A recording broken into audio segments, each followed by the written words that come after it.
Dear student, आज के lecture में हम क्लास 10th का जो प्रश्नावली 5.2 है उसके उदाहरण नंबर 9 को सॉल्व करेंगे। ठीक है, अध्याय 5 है समांतर श्रेणी एपी अर्थमेटिक प्रोग्रेशन। ठीक है, तो इस चैप्टर का जो उदाहरण नंबर 9 है उसको सॉल्व करेंगे एक्सरसाइज 5.2 पर। ठीक है, तो बुक में ध्यान से देखिए एक बार। उदाहरण नंबर 9 है कि 1000 रुपये की एक धनराशि 8% वार्षिक साधारण ब्याज पर निवेश की जाती है। यानी एसआई सिंपल इंटरेस्ट साधारण ब्याज पर क्या होती है, निवेश की जाती है। प्रत्येक वर्ष के अंत में ब्याज परिकलित कीजिए, क्या ये ब्याज एक एपी बनाते हैं? यदि ऐसा है तो इस तथ्य का प्रयोग करते हुए 30 वर्षों के अंत में ब्याज परिकलित कीजिए। ठीक है, क्वेश्चन को ध्यान से समझिए, पहले क्वेश्चन को समझना जरूरी है तभी आप सॉल्यूशन कर पाएंगे। ठीक है, तो क्वेश्चन को दोबारा सुनिए एक बार। 1000 रुपये की एक धनराशि 8% वार्षिक साधारण ब्याज पर निवेश की जाती है। ठीक है, 1000 रुपये की एक धनराशि 8% वार्षिक साधारण ब्याज पर निवेश की जाती है। प्रत्येक वर्ष के अंत में ब्याज परिकलित कीजिए, क्या ये ब्याज एक एपी बनाते हैं? यदि ऐसा है तो इस तथ्य का प्रयोग करते हुए 30 वर्षों के अंत में ब्याज परिकलित कीजिए।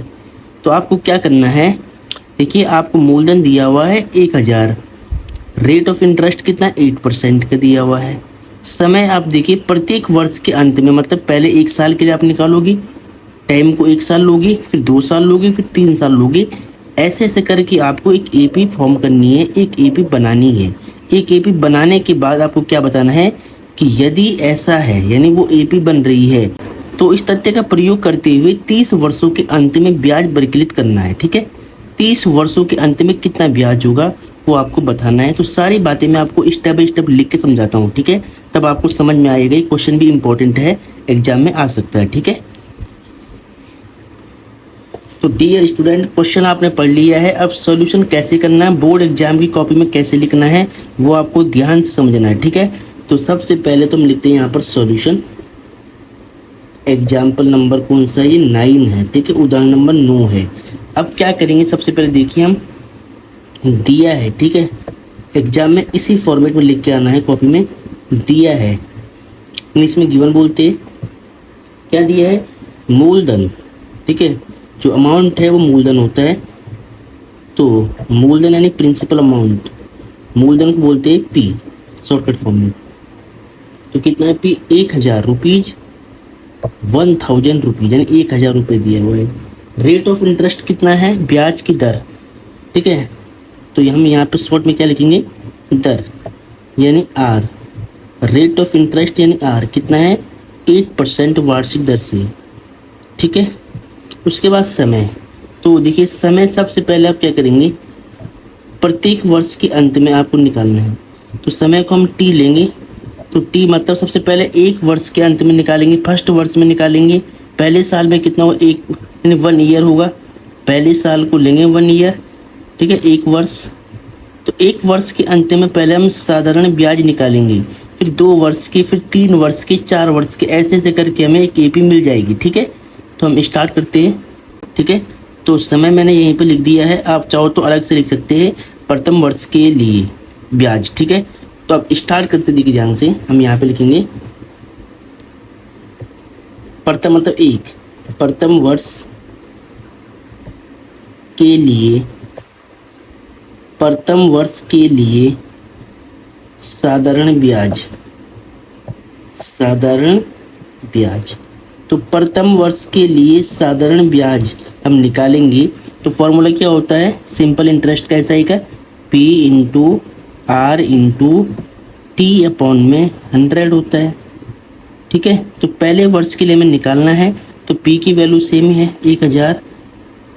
ठीक है, रेट ऑफ इंटरेस्ट कितना 8%, 8 यहाँ पे खाली 8 रखेंगे। ठीक है, और समय क्या है, पहले वर्ष के लिए मतलब टी कितना है 1 है, अपॉन में कितना है 100 है, 100 है। ठीक है, तो 2 0 से 2 0 कट हो जाएगी, तो 8 गुणा में 1, 8 बन जाए 8 इंटू 10 80।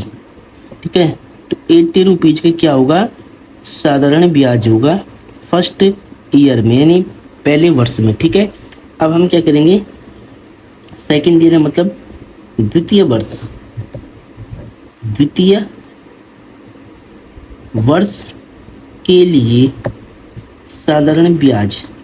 तो दूसरे वर्ष के लिए आप निकालेंगे, आपको पहले एपी बनाना है, ठीक है। तो दूसरे वर्ष के लिए फॉर्मूला यही है, P into R into T upon में 100।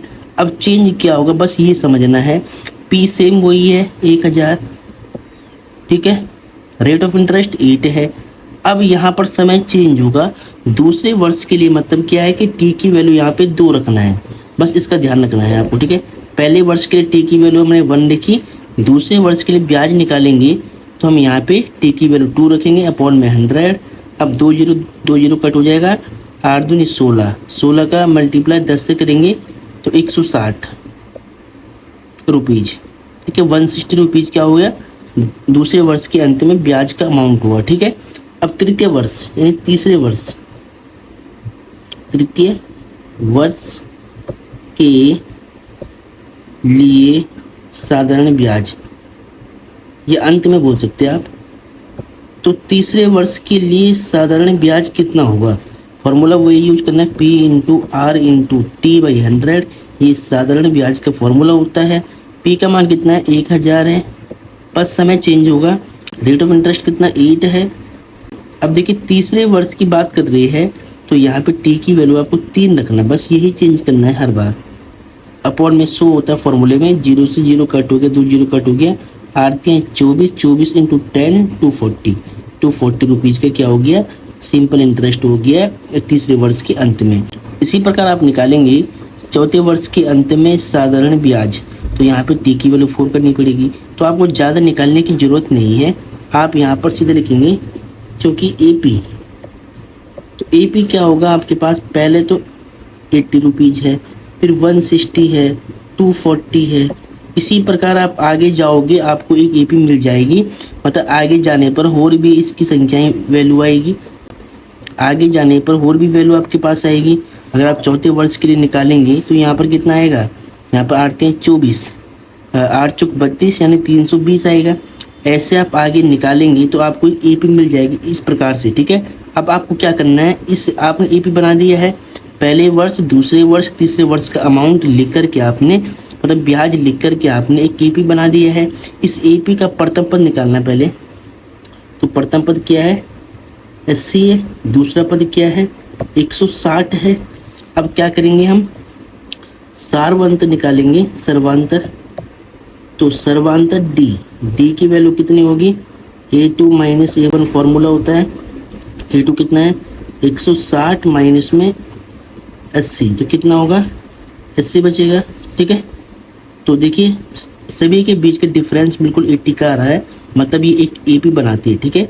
जो हमने वैल्यू निकाली है इनसे क्या बनती है, एक एपी बनती है। अब एपी बनती है तो क्वेश्चन में क्या बोला आगे, देखिए ध्यान से, आगे बोला है इसमें, इस तथ्य का प्रयोग करते हुए 30 वर्षों के अंत में ब्याज परिकलित कीजिए। तो 30 वर्षों के अंत में यानी 30 का मतलब क्या है, 30 वर्ष के अंत में ब्याज, ठीक है। तो 30 का फॉर्मूला क्या होगा, आप लिख सकते हैं ए प्लस में n माइनस में 1 इंटू डी वाला फॉर्मूला जो आपने पढ़ा है n पद का, ठीक है। अब 30 वर्ष के अंत में बोला है तो n की वैल्यू 30 है यहाँ पर, ठीक है। यहाँ पर फॉर्मूला हमने यूज किया an का, an a plus n minus 1 into D. अब 30 वर्ष के अंत में ब्याज निकालना, तो n की वैल्यू हम यहाँ पे 30 रखते हैं, ठीक है। तो a 30 बराबर कितना होगा, a की वैल्यू कितनी है, प्रथम पद a कितना है 80 है, n की वैल्यू 30 माइनस में 1, जितने वर्ष के अंत में पूछेगा n की वैल्यू उतनी रखनी है। 30 वर्ष के अंत में पूछा है तो n की जगह हमने यहाँ पर और यहाँ पे 30 रख दिया है, ठीक है। इंटू में d कितना है, कॉमन डिफरेंस 80 का है, यहाँ पे 80 रख दिया हमने, ठीक है। अब सॉल्व करेंगे तो 80 प्लस में घटाओ इसको कितना होगा 29 इंटू में 80, तो 80 इक्वल टू 80 प्लस में, देखिए या तो आप इन दोनों को पहले गुणा करो फिर जोड़ो, या इन दोनों में से मैं सीधे 80 को कॉमन निकाल रहा हूँ, तो यहाँ पे 1 बचेगा, यहाँ पे बचेगा 29, इससे कैलकुलेशन आसान हो जाएगी, ठीक है। तो 30 बराबर कितना होगा, 80 इंटू में 29 प्लस 1 30, ठीक है। अब गुणा करेंगे हम इसकी, तो 2 जीरो तो अब सेम आएगी, आती हैं 24, तो 2400 रुपीज़, ठीक है। तो अतः अतः 30वें वर्ष के अंत में साधारण ब्याज 30वें वर्ष के अंत में जो साधारण ब्याज होगा वो 2400 रुपये का हो जाएगा। अगर लगातार आप ऐसे आगे जाएंगे ना कि पहले वर्ष का, दूसरे वर्ष का, तीसरे वर्ष का, चौथे, पाँचवें, छठे, सातवें, आपसे बोला था कि तीसरे वर्ष के अंत का बताओ, आपसे पूछा था कि 30वें वर्ष के अंत में साधारण ब्याज बताइए, तो 30वें वर्ष के अंत में साधारण ब्याज कितना हुआ, 2400 रुपये का हो जाएगा। ठीक है, तो ये आपका आंसर है। इसी प्रकार सीक्वेंस में आपको बोर्ड एग्जाम में लिख के आना है। ठीक है, तो ये क्वेश्चन यहीं पे समाप्त होता है।